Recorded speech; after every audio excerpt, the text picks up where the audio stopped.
Hello friends, Priyanka's food ডায়েরিতে তোমাদের সবাইকে ওয়েলকাম।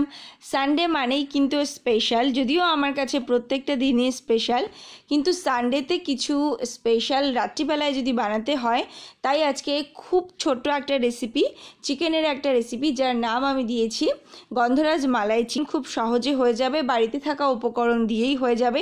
তো চলো দেখে নিই কী করে এই সহজ চিকেন রেসিপিটা বানাচ্ছি। আজকে ডিনারেই তোমরা বানিয়ে ফেলতে পারবে। তার জন্য মাংসটা ম্যারিনেট করে নিয়েছি, সেটা বলে দিচ্ছি। আর তারপরে কিন্তু আমি এখানে সাদা তেলের মধ্যে পেঁয়াজ, লঙ্কা আর কাজু আর রসুন কয়েক কোয়া আর একটু আদা আর মরিচ এগুলো দিয়ে আমি খুব ভালো করে ভাজা করে নেব। ভাজা করে সেটাকে নামিয়ে নিয়েছি। এবার সেটাকে ঠান্ডা করে পেস্ট করে নেব। আবারও আমি অল্প সাদা তেলে একটু বাটার দিয়েছি, দিয়ে এর মধ্যে চিকেন দিয়েছি। চিকেনটাকে কিন্তু আমি একটুখানি গন্ধরাজ লেবুর রস আর গোলমরিচের গুঁড়োটা মাখিয়ে রেখেছিলাম। এটা 10 থেকে 15 মিনিট মাখিয়ে রাখলেই চলবে। চিকেনটাকে হালকা করে ভাজা করে নেব, এপিট ওপিট করে নাড়া দিয়ে নেব। তো সানডে মানেই যে খুব অনেকক্ষণ রান্নাঘরে থাকতে হবে কষ্ট করে, সেটাও নয়। একটু হালকা ফুলকা রান্না, কিন্তু একটু অন্যরকম টেস্ট হবে, তেমনটা হলেই কিন্তু আজকের দিনের জন্য পারফেক্ট।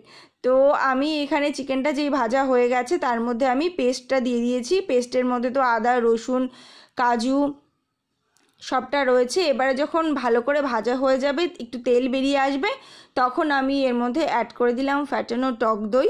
এখানে প্রায় হাফ কাপের মতো টক দই আমি ব্যবহার করেছি। খুব সিম্পল রান্না, আশা করছি তোমাদের ভালো লাগবে, বানাতেও ইজি হবে, খেতেও অন্যরকম লাগবে। তো এবারে আমি একটু নুন অ্যাড করেছি, আর অল্প চিনি তোমরা চাইলে অ্যাড করতে পারো, সেটা নির্ভর করছে টক দইয়ের টকের উপরে। এবারে কিন্তু ঢাকা দিয়ে রাখতে হবে, আর কিছুই করার নেই। এবারে উপর থেকে একটু গন্ধরাজের পাতা বা লেবু চাইলে ছড়িয়ে দিতে পারো। আর নামানোর সময় হয়ে গেছে, তো আমি কিন্তু নামিয়ে নিয়েছি, একটু গন্ধরাজ লেবু দিয়ে সাজিয়ে নিয়েছি। এবারে এটা ভাত বা রুটি পরোটার সাথে তোমরা খেতে পারো। খুব সিম্পল একটা রান্না, ভীষণ ভালো লাগবে আশা করছি।